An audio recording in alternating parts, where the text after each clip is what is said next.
සුබ දවසක් හැමෝටම.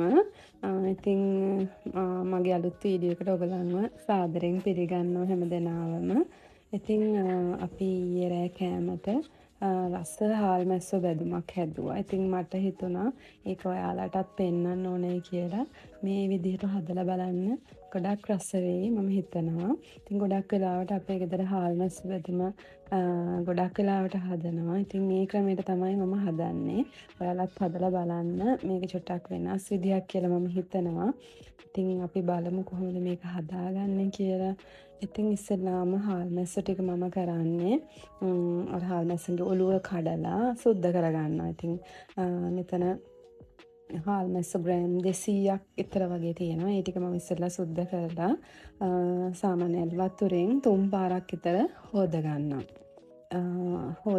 තුන් පාරක්ද මොකද හාල් මැස්සන්ගේ ටිකක් අර ලුණු ගතියක් තියෙනවා. ඒක ටිකක් යවා ගත්තේ නැත්නම් ලුණු රසය ඉතුරු වුනහම එතකොට ටිකක් අර කන්න අමාරුයි වගේ. ඒ නිසා මම ඇල් වතුරෙන් 3 පාරක් විතර හොදගෙන ඊට පස්සේ උණු වතුර හොඳට නටපු උණු වතුර ටිකක් හාල් මැස්සකට වක් කරගන්නවා. ඒක වැහෙන ගානට වගේ.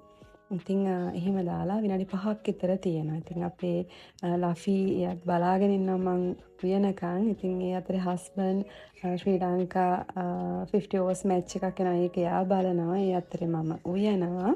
ඉතින් දැන් මං ඒකට අවශ්‍ය බීලුණු ගෙඩියක් බීලුණු ගෙඩි දෙකක් විතර දානවා නම් තවත් වඩාත් හොඳයි. ඉතින් දැනට මම බීලුණු ගෙඩියක් වගේ අරගත්තා. කරපිංචා අවුමිරිස් ඒ ටික හීනයට ලියා ගන්නවා. ඉතින් බීලුණු වැඩිපුර බීලුණු දාන තරමට ඇත්තටම හාල් මස් එක ගොඩක් රසයි. ඉතින් එක එක්කෙනා එක එක විදිහට හදනවානේ. ඉතින් මේ ක්‍රමයට හදපුවාම මට හිතුණා ඇත්තටම ගොඩක් රසයි කියලා. දැන් අපේ ගෙදර අයත් ගොඩක් වෙලාවට මම හදන එක විදිහට මම හදනවා වුණාට මේ විදිහට හදලා රසයි කියලා තමයි ගෙදර අය කියන්නේ. ඉතින් මේ හින්දා මම එයාලා ඉල්ලන විදිහට මේ විදිහට ගොඩක් වෙලාවට හදාගෙන යනවා. ඉතින් දැන් මේ අවුමිරිස් මේ ගානට වගේ හීනියට කපාගෙන කරපිංච ටිකකුත් අරගත්තා. ඊට පස්සේ අපි තෙල් ටිකක් තාච්චියකට දාගන්නවා. දාගෙන ගොඩාක් ලොකු ප්‍රමාණයක් තෙල් දාන්නේ නැහැ. සාමාන්‍යයෙන් පොඩි ප්‍රමාණයක් කියන්නේ මේස හැන්දි දෙකක් වගේ මේස හැන්දි දෙකක ප්‍රමාණයක් 2කමාරක් විතර වගේ ප්‍රමාණයක් දාලා හොඳට හොදලා අයින් කරගත්ත හාල් මැස්සෝ ටික ඊට පස්සේ තාච්චියට දාලා හොඳින් බැද ගන්න ඕනේ. දැන් දාලා තියන්නේ නැතුව අර හැන්දෙන් චුට්ටක් එක සැරින් සැරේට කලවම් කරගන්න ඕනේ. නැත්නම් අර යට පැත්ත බැදිලා උඩ පැත්ත බැදෙන්නේ නැතුව වගේ යනවා. ඒ නිසා උඩ යට මාරු කර කර ටිකක් තද ගින්දර නැතුව මද ගින්දරෙන් ඒ හාල් මැස්සෝ ටික බැද ගන්න ඕනේ. ඒ බදින අතරේ සැරෙන් සැරේට උඩ යට මාරු කරගන්න. මෙහෙම බදිනකොට ටිකක් අර පාට වෙනස් වෙගෙන එනවනේ. ඒ කියන්නේ රන්වන් පාටට වගේ බ්‍රවුන් කලර් එකක් වගේ එනවනේ. අන්න ඒ ගොඩාක්ම කර කරගත්තොත් කන්න බෑ. ඒ රන්වන් පාට වගේ එනකොට අපි එකට කෑලි මිරිස් ටිකක් එකතු කරගන්නවා. කෑලි මිරිස් හැන්දි දැන් මේ ප්‍රමාණයට නම් මම කෑලි මිරිස් තේ හැන්දි 3ක් 4ක් වගේ එකතු කරගත්තා. කෑලි මිරිස් ටිකත් හොඳට කලවම් කරගෙන ඒ අතරේ ආයි බැදෙනවා තෙලේ ටිකක්. ඒ අතරේ ඊට පස්සේ අපි තව ටිකක් වෙලා චුට්ටක් කලවම් කරගෙන යනකොට ඊට පස්සේ එකතු කරනවා අපි අර කපාගත්ත අවු මිරිස් ටික. අවු මිරිස් ටිකත් එකතු කරලා ඒකත් කලවම් කරගන්න ඕනේ. මුලින්ම දාන්නේ නැත්නම් එතකොට අර මිරිස් වල පාටත් වෙනස් වෙලා යනවනේ. ඒ නිසා මුලින්ම අවු මිරිස් ටික එකතු කරන්නේ නැහැ.